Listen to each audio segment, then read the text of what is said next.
Hello everyone, मैं पूजा और मेरे चैनल में आप सभी का बहुत बहुत स्वागत है। तो फ्रेंड्स, अभी दोपहर के सारा काम से मैं फ्री हो गई हूँ, खाना पीना बना के। तो यहाँ पर जो गैस साफ़ करना है बस वही मैं साफ़ कर रही हूँ। आज सुबह का रूटीन मैंने आप लोगों के साथ में शेयर नहीं किया। मैंने सोचा चलो आज मैं आप लोगों के साथ में अपना इवनिंग रूटीन शेयर करूँगी। तो आज है ना, मुझे ब्लॉग बनाना था, तो इस कारण है ना मैंने खाना भी इवनिंग टाइम में जल्दी ही बनाया है और आज जल्दी ही बनाऊंगी मैं। तो इधर मैंने गैस वगैरह साफ़ कर दिया है और इसके बाद में आज मुझे है ना, मेरी दीदी जो वो लेके आई थी साड़ी वगैरह, उन पे फाल भी लगानी है। तो मैंने सोचा लगा लेती हूँ, थोड़ा थोड़ा टाइम मिलता जाएगा उस हिसाब से मैं लगाती जाऊँगी।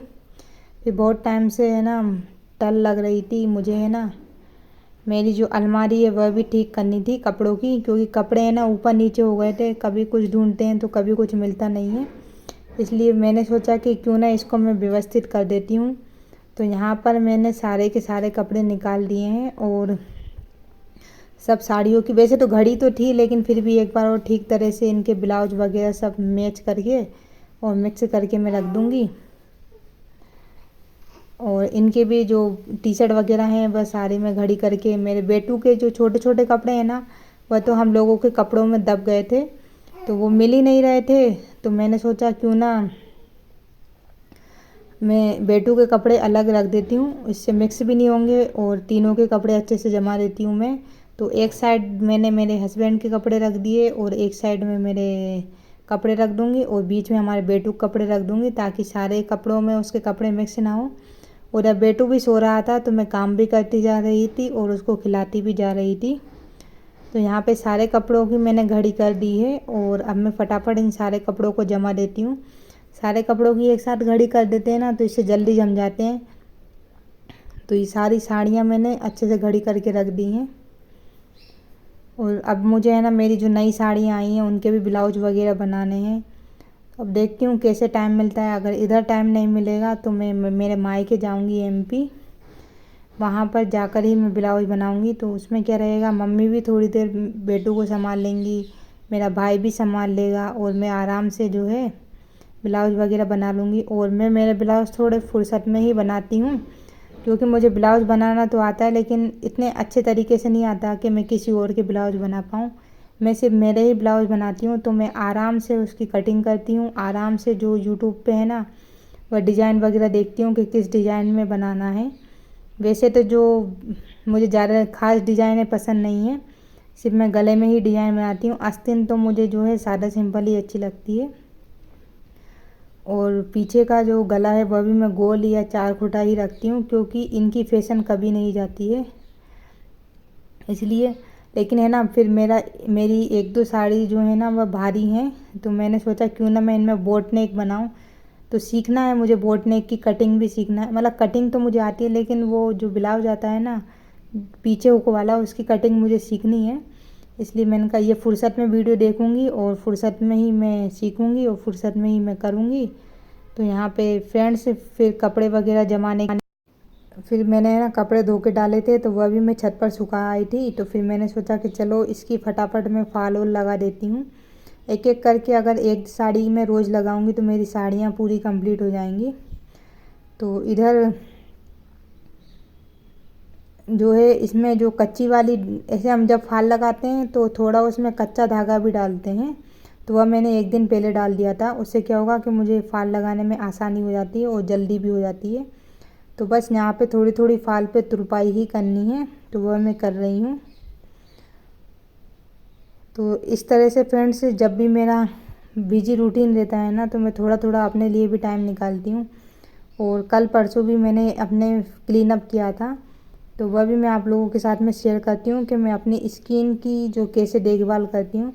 तो क्लीन अप तो मैं 15 दिन में 8 दिन में एक बार कर लेती हूँ। बेसन और चावल के आटे का ही कर लेती हूँ मैं।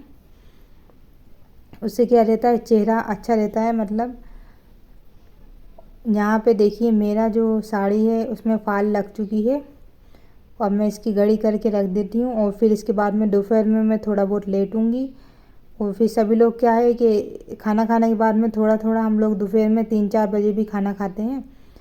तो यहाँ पे मेरे कुछ रूम में बर्तन रखे हुए थे, तो वह भी मैं बाहर रख देती हूँ और फिर लेट कर और फिर मैं दोपहर में चाय वगैरह बनाऊँगी और इसके बाद में फिर मुझे बर्तन साफ़ करूँगी, क्योंकि चाय के बर्तन हो जाते हैं और थोड़े बहुत खाने के बर्तन भी हो जाते हैं। बाकी मैंने सुबह के खाने के बर्तन तो साफ़ कर दिए थे, तो इसलिए थोड़ा बहुत लेटने के बाद में फ्रेंड्स फिर मैं शाम के समय आ गई हूँ यहाँ पे बर्तन साफ़ करने के लिए। ज़्यादा बर्तन नहीं हुए, ये थोड़े बहुत 4-5 ही बर्तन हुए थे।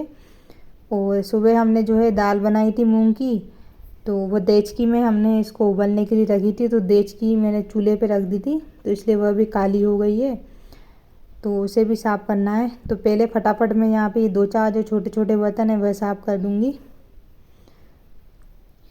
और फिर आज है ना मुझे ब्लॉग बनाना था, तो मैं जब भी रात में ब्लॉग बनाती हूँ ना तो अंधेरा ज़्यादा हो जाता है, इस कारण ठीक से जो है वीडियो एडिट नहीं हो पाती है, मतलब अंधेरा अंधेरा आता है, क्लियर नहीं आ पाती है। तो इसलिए मैंने सोचा कि जब भी मैं ब्लॉग बनाया करूँगी ना तो थोड़ा जल्दी बना लिया करूँगी शाम को, ताकि वीडियो में भी क्लियरिटी आ जाए। तो फ्रेंड्स अभी जो है समय 4 बज रहे हैं और 4 बजे तो पर्याप्त उजाला रहता है, इस कारण तो मैंने सोचा चलो अभी से ही मैं वीडियो वगैरह बनाने लग जाती हूँ। तो यहाँ पे देखिए मेरे बर्तन वगैरह बन चुके हैं, सिर्फ ये जो देचकी है इसमें ही थोड़ा मुझे टाइम लगता है, क्योंकि ये काली हो गई है इस कारण। फिर भी है ना नीचे का जो तली है ना उसको हम लोग कम ही साफ़ करते हैं, क्योंकि परमानेंट इस पर चूल्हे पे पानी वगैरह गर्म करने के लिए भी रख देते हैं। वैसे तो रोड भी है, रोड से भी मैं पानी गर्म कर लेती हूँ, लेकिन जब चूल्हा जलता है ना तो फिर हम लोग उस चूल्हे पे भी रख देते हैं, तो अपने हिसाब से कर लेते हैं जैसा हमको समझ में आता है। तो इधर देचकी वगैरह सब साफ़ हो गई है, बर्तन मैंने साफ़ कर दिए हैं फ्रेंड्स। अब शाम के समय मैं खाने की तैयारी कर लेती हूँ। तो यहाँ पे जो है तुरई आई हुई थी, तो इस तरह से मैं आज आपके साथ में भरमा तुरई की रेसिपी शेयर करूँगी। तो प्याज को मैंने किस लिया है और तुरई को मैं धोकर इस तरह से छील लेती हूँ। फ्रेंड्स जो प्याज है ना मैंने थोड़ी बड़ी वाली जो किसनी रहती है ना उससे किसना है, ज़्यादा बारीक नहीं करना है प्याज। और फिर इसमें मैंने यहाँ पे मसाले डाल दिए हैं, 2 चम्मच लाल मिर्ची पाउडर, 2 चम्मच धनिया पाउडर, 2 कटी हुई हरी मिर्ची, थोड़ा सा लहसुन और हल्दी और यहाँ पर नमक, और इन सभी को अच्छे से मसाले मिक्स कर दिए हैं। और फिर जो हमने तुरई कट की थी उसको इस तरह से बीच में चीरा लगा कर काट लेती हूँ, और फिर मैंने जो मसाला बनाया है वह मैं इसमें भर देती हूँ। तो इस तरह से देखिए फ्रेंड्स मैंने सारी की सारी तुरई भर कर रेडी कर दी है। सादा सिंपल तुरई तो हम बनाते हैं, तो मैंने सोचा क्यों ना आज मैं राजस्थानी तरह की तुरई बनाती हूँ। तो राजस्थान में बहुत ज़्यादा इस तरह से सब्जी भर कर बनाते हैं, तो मुझे अच्छी भी लगती है। तो यहाँ पे मैं कढ़ाई गरम करने के लिए रख देती हूँ और उसमें ऑयल डाल दूँगी। यहाँ पे मैंने 1 चम्मच ऑयल लिया है, बस ज़्यादा ऑयल नहीं लेना है। फिर हमने जो तुरई भरी थी वह मैं इसमें डाल देती हूँ और हमें इसको भाप में ही अच्छे से पकने देना है। आँच जो है ना फ्रेंड्स हमें मीडियम रखनी है, ज़्यादा तेज़ नहीं रखनी है। तो सारी तुरई इस तरह से रख देती हूँ और साथ में मैं इसको ढक देती हूँ। थोड़ी थोड़ी देर में हमें इसको चलाते भी रहना है। तो अब थोड़ा थोड़ा मैं हल्के हाथों से इसे पलट देती हूँ, जिससे क्या होगा कि इसका जो मसाला है वह नहीं निकलेगा, और फिर वापस मैं इसे ढक कर पकने के लिए छोड़ दूँगी। तो कम से कम 20-25 मिनट बाद ये पककर रेडी हो जाएगी। तो यहाँ देखिए फ्रेंड्स तुरई हमारी अच्छे से पक चुकी है, और अब मैं फटाफट आटा और गूँथ लेती हूँ यहाँ पर रोटी बनाने के लिए।